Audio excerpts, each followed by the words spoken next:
ज़कात की मरु ओइरबा मसाइलसिंग। ज़कात फरज ओइरक्खिबा मुसलमान खुदिंमकना ख्वाइदगी अहानबदा मरु ओइना वखल थमगदबा पोटलमदी महांगोंदा लैरिबा माल दौलत पुम्नमक हारिबसिंग अदुगी असेंगबा मपु असि महाक नत्ते तौबतदी अल्लाह तबारक व तआला मसामक हारिबा मालसिंग अदुगी असेंगबा मपुनी अमसुंग अल्लाहना सुपनगी महाकी फजल अमसुंग करमदगी अखोइबु मपु सेंबिदुना महुसिनबा ओइना हारिबसिंग अदुदगी खर्चा तौनबगीदमक्ता हक पीनबिरिबनी। हारिबसिंग असिगी मपु अल्लाह ओइबा मरमना अमदी महाकी तौबा ngamba शक्तिदगी अखोइदा हारिबा निअमतसिंग असिबु पीनबिबा मरमदगी महाकना करिगुंबा महाकी बंदासिंगदा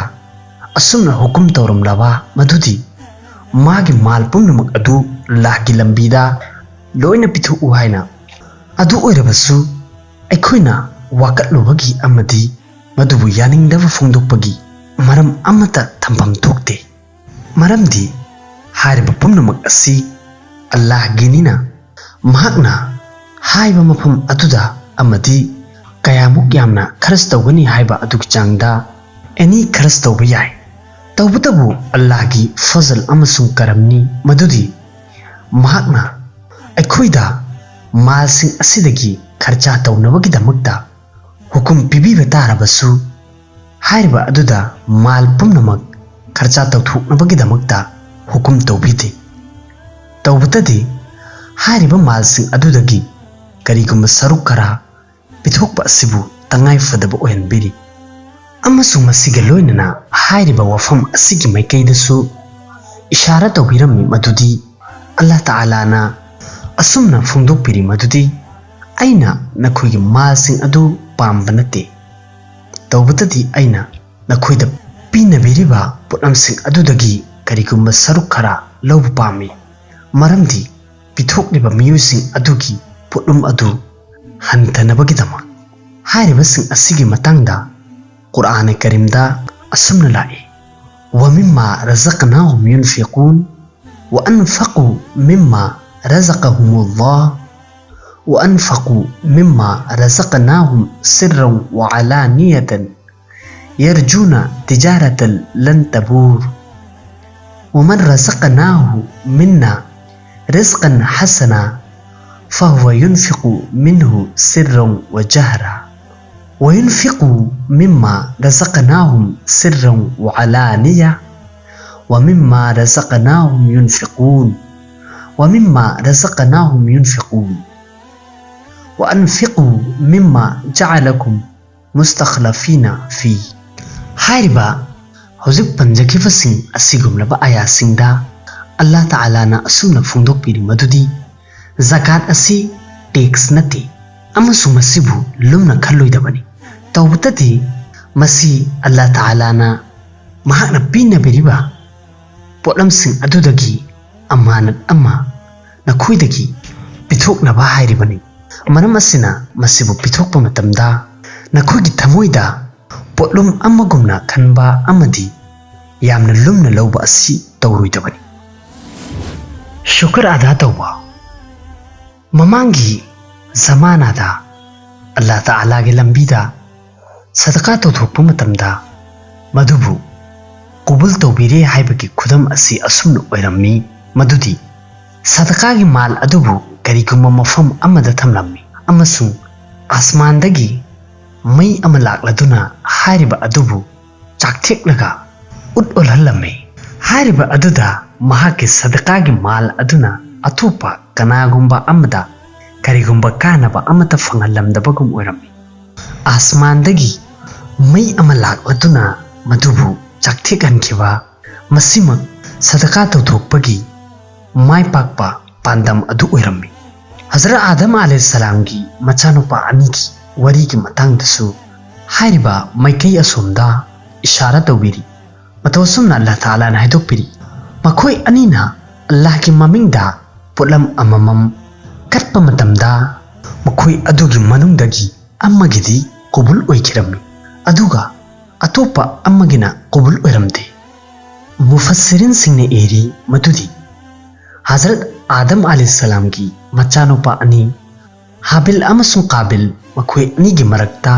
ꯆꯌꯦꯠꯅꯕ ꯊꯣꯛꯂꯛꯄ ꯃꯇꯝ ꯑꯗꯨꯗ ꯍꯖꯔꯠ ꯑꯥꯗꯝ ꯑꯂꯩꯍꯤꯁꯁꯂꯥꯝꯅ ꯍꯥꯏꯕꯤꯔꯝꯃꯤ ꯃꯗꯨꯗꯤ ꯅꯈꯣꯏ ꯑꯅꯤꯃꯛ ꯑꯜꯂꯥꯍꯒꯤ ꯗꯔꯕꯥꯔꯗ ꯁꯗꯀꯥ ꯀꯠꯊꯣꯛꯎ꯫ ꯍꯥꯏꯔꯤꯕ ꯃꯇꯝ ꯑꯗꯨꯗ ꯅꯈꯣꯏ ꯑꯅꯤꯒꯤ ꯃꯅꯨꯡꯗꯒꯤ ꯀꯅꯥꯒꯨꯝꯕ ꯑꯃꯒꯤ ꯁꯗꯀꯥ ꯀꯕꯨꯜ ꯑꯣꯏꯔꯕ ꯑꯗꯨ ꯑꯣꯏꯔꯕꯗꯤ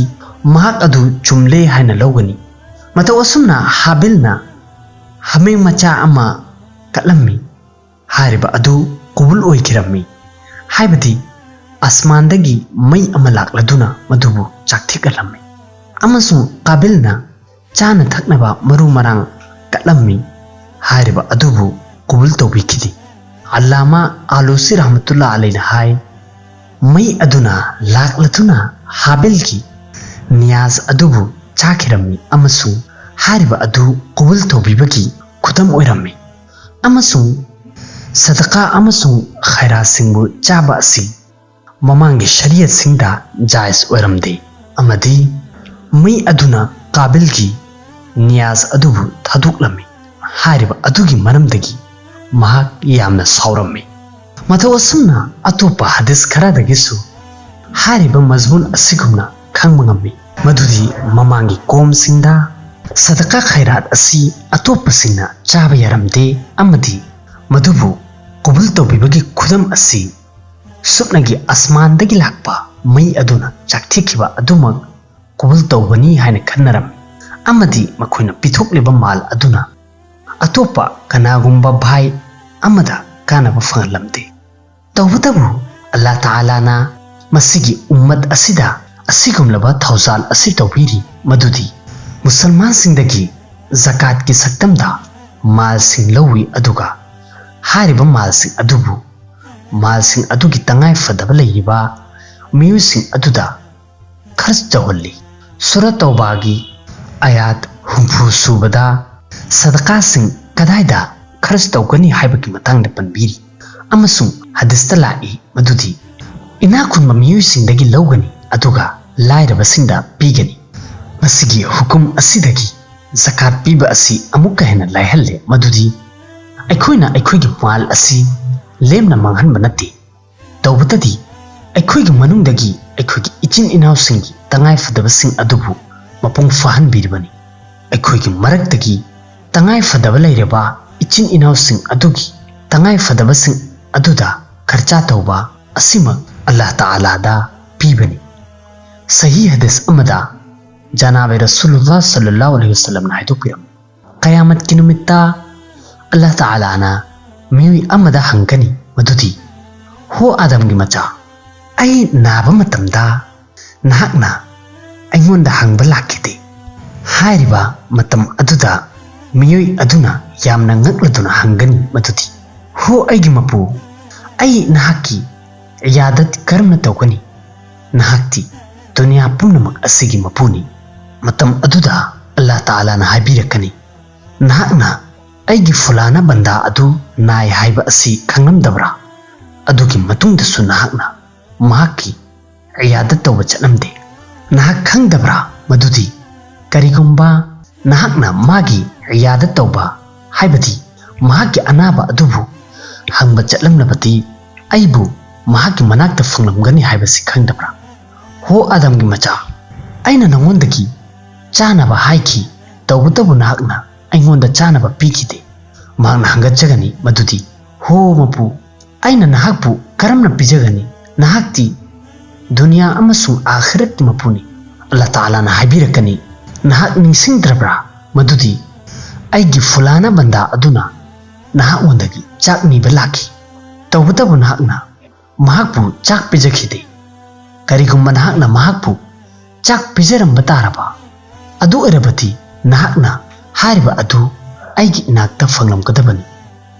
अमसुंग हो आदमगी मचा अइना नहाकओंदगी इसिंग हंखी तौबतबु नहाकना इसिंग पिथक्खिदे माकना हायरकनी अइना नहाकपु करमना इसिंग पिथक्कनी नहाकती नहाक नसामक दुनिया अमसुंग आखिरत की मपुनी Maduda Allah Ta'ala na haibirakan maduti nahakondagi aigi fulana banda aduna ising hangbalaki tawtabu nahakna mahakonda ising pithakite karigumma nahakna mahakonda ising pithaklampa taraba adu oirabati madu aigi inaktagi fangamgadabani haibadi masigi afaba amalsing asi aigi inakta lengdana lei